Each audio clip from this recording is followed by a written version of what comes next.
कपास की फसल में बढ़वार के लिए भी स्प्रे निकाल दिया है। यहाँ तक कि हरा तेला, माहू, सफेद मक्खी और गुलाबी सुंडी कंट्रोल हो जाए उसके लिए पहला स्प्रे भी दे दिया है। लेकिन जब कपास की फसल में फूल निकलने की बारी आई तो ना तो फ्लावरिंग आई और ना ही टिंडों का नामो निशान दिखा है। और किसान मित्रों, वैज्ञानिकों के अनुसार अगर कपास की फसल में फूल और टिंडे बनते समय फसल पर उचित ध्यान न दिया जाए तो ये आपकी फसल की पैदावार को लगभग 70 से 80% तक कम कर सकता है। लेकिन किसान भाई अक्सर ये गलती करते हैं कि कपास की फसल के अंदर जैसे ही फूल और फाल बनना शुरू होता है तो किसान मतलब बाजार से कई हेवी से हेवी कीटनाशक लेके आके छिड़काव करते हैं, जिससे ना तो फ्लावर अच्छे से सेट हो पाता है और ना ही आगे चल के टिंडों की जो संख्या है वो कपास की फसल के अंदर बढ़ पाती है। तो किसान मित्रों, कपास की इसी दो बड़ी समस्याओं को ध्यान में रखते हुए हमने कपास सीरीज का एक खास वीडियो बनाया है, जिसके अंदर हम बात करेंगे कि कपास की फसल जो है उसके अंदर ज्यादा से ज्यादा फ्लावरिंग कैसे लेके आए, साथ ही साथ में जो टिंडों की संख्या है वो प्रति पौधे आपको ज्यादा से ज्यादा देखने को मिले। तो अभी तक आपने हमारे YouTube चैनल को सब्सक्राइब नहीं करा तो नीचे दिए बटन पर जल्दी से क्लिक करके चैनल को सब्सक्राइब कर लीजिए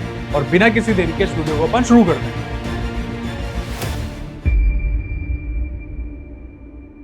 किसान मित्रों, कपास की फसल की अगर मैं बात करूं, अभी की जो अवस्था है वो लगभग 40 से लेकर 60 दिन की हो चुकी है और यही वो अवस्था रहती है जब कपास की फसल के अंदर जो फूल रहते हैं उससे टिंडा जो है वो बनना शुरू हो जाता है। तो किसान मित्रों, आपको सबसे पहले क्या करना है, जो कपास का जो पूरा लाइफ साइकिल है, मतलब कि जो स्क्वायर रहता है और स्क्वायर से लेकर जब टिंडे बनने का जो पूरा साइकिल है वो आपको समझना पड़ेगा। और ये जो कपास की फसल रहती है ना, इसके अंदर जब स्क्वायर बनता है, मतलब जो गुड्डियां रहती है वो बनना शुरू होती है, उसके लगभग 10 से 15 दिन के बाद में उसमें से फूल निकलता है। मतलब गुड्डी जो रहती है उसमें से फूल बनने के लिए लगभग 10 से 15 दिन का समय ले लेता है। और जब फूल नया खिलता है या फिर जो नया फ्लावर निकलता है वो शुरुआत में सफेद कलर का दिखाई देता है। और जब नया फूल खिलता है उसके बाद में उसके अंदर पॉलिनेशन की जो प्रोसेस है वो कंप्लीट हो जाती है, मतलब परागण की जो क्रिया कंप्लीट एक बार समाप्त हो जाती है, तो वो जो सफेद कलर का जो फूल है वो कलर बदल के पिंक कलर का हो जाता है, मतलब कि गुलाबी रंग का हो जाता है। और इसमें लगभग 4 से 5 दिन का समय लगता है। जब फ्लावर गुलाबी रंग का हो जाता है, मतलब कि पॉलिनेशन की जो प्रोसेस है वो एक बार कंप्लीट हो जाती है, तो उस फूल में से टिंडा निकल के बाहर आता है। और ये जो पूरी प्रक्रिया रहती है, मतलब जब स्क्वायर बनता है, स्क्वायर से लेके जब टिंडे बनते हैं, तो इसको पूरा जो समय लगता है, इस पूरी प्रक्रिया को जो टाइम लगता है वो लगभग 20 से 25 दिन का समय लगता है। और किसान मित्रों, कपास की जो ये अवस्था रहती है, मतलब जब स्क्वायर से फ्लावर जो है वो बन रहा होता है, फ्लावर से जब टिंडा बन रहा होता है,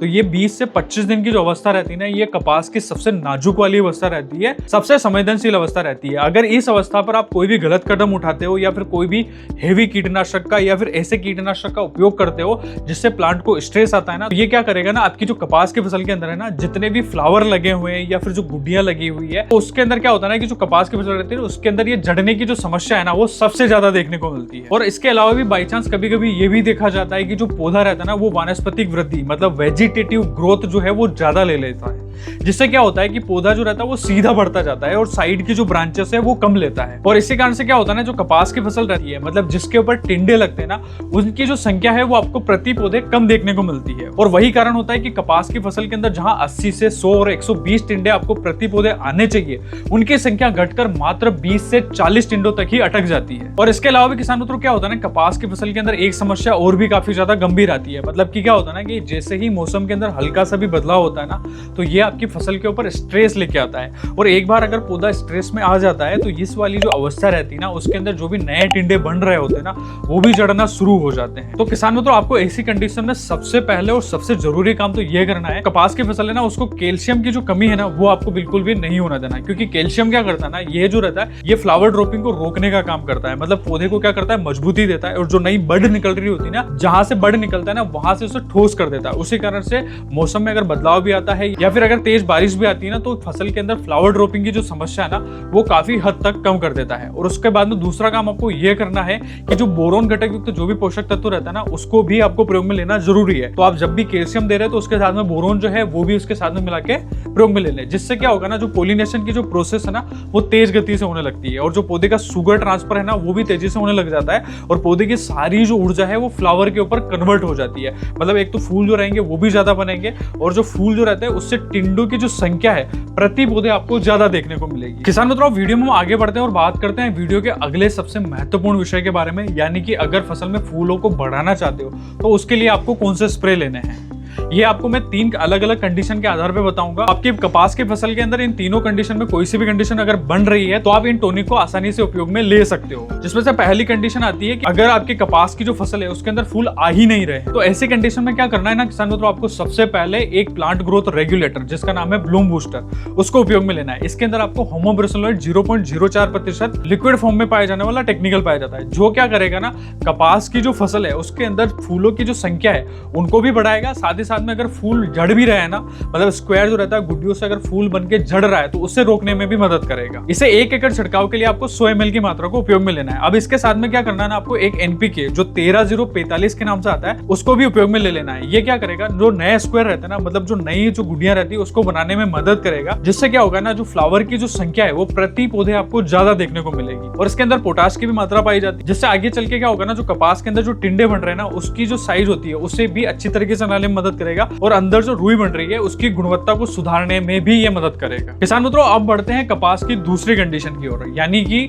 अगर कपास आपने लगा रखा है और उसके अंदर क्या हो रहा है कि फूल तो आ रहे हैं लेकिन फूल झड़ते जा रहे हैं, मतलब फ्लावर जो है वो अच्छे से सेट नहीं हो पा रहा है, तो ऐसी कंडीशन पर आपको क्या करना है, अल्फा नैफ्थेलिक एसिटिक एसिड 4.5 जो एसएल फॉर्म में आता है, मतलब कि लिक्विड फॉर्म में आने वाली जो दवाई है उसको उपयोग में लेना है। ये काफी किफायती और काफी अच्छे रिजल्ट देने वाली दवाई है, जो कपास की फसल के अंदर काफी लंबे समय से किसान इसको उपयोग में लेते आ रहे हैं। इसकी मात्रा की भी अगर मैं बात करूं तो आपको मात्र 45 ml प्रति एकड़ के हिसाब से उपयोग में लेना है। और ये क्या करेगा ना जो कपास की फसल के अंदर जितनी भी ऊर्जा बन रही है उसको फ्लावर पे लेके आएगा, और जो फ्लावरिंग जो है उसको ज्यादा से ज्यादा सेट करने में मदद करेगा, जिससे प्रति पौधे जो टिंडे हैं वो आपको लगभग जो है वो 40 से 50% तक जो है वो ज्यादा देखने को मिलेंगे। और ये भी एक प्रकार का प्लांट हार्मोन है, जो क्या करेगा ना कि पौधे के अंदर पॉलिनेशन की जो प्रोसेस होती है, मतलब जो परागण की जो प्रक्रिया हो रही है उसको बढ़ाने में मदद करेगा, जिससे क्या होगा ना कपास की जो फसल है उसके अंदर फ्लावर सेटिंग भी बढ़ेगी और आपको प्रति पौधे जो है वो टिंडों की जो संख्या है वो ज्यादा से ज्यादा देखने को मिलेगी। किसान मित्रों, वीडियो में आगे बढ़ते हैं और बात करते हैं कपास की फसल के अंदर तीसरी कंडीशन की ओर। मतलब कि क्या हो रहा है ना, अगर आपने कपास लगा रखी है उसके अंदर पौधा जो है वो ज्यादा वानस्पतिक वृद्धि लेता जा रहा है, पौधे की जो बढ़वार है वो ज्यादा से ज्यादा हो रही है, लेकिन फूलों की जो संख्या है ना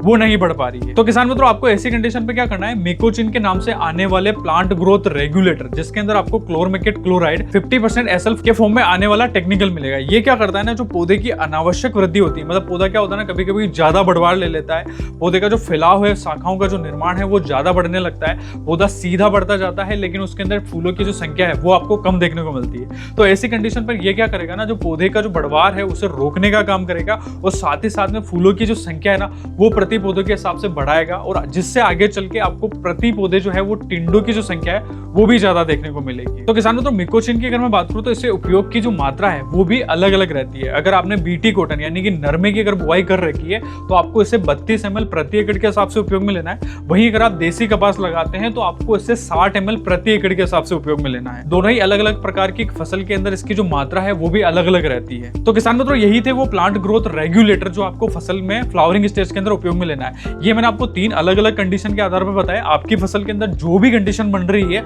आपको उसके अकॉर्डिंग ही स्प्रे लेना है। तो किसान मित्रों, तीनों कंडीशन के अलावा भी अगर आपकी फसल के अंदर कोई अन्य समस्या आ रही है तो फॉर्म का लिंक आपको डिस्क्रिप्शन में मिल जाएगा, आप जाके जल्दी से अपनी समस्या उसके अंदर लिख लीजिए। हमारे कृषि विशेषज्ञ आपसे जल्दी ही संपर्क करेंगे। वीडियो में दी गई जानकारी आपको अच्छी लगती है तो इस वीडियो को लाइक करें, चैनल को सब्सक्राइब करना ना भूलें, और साथ ही साथ में इस वीडियो को अपने पड़ोसी किसान मित्र के साथ में जरूर शेयर करें।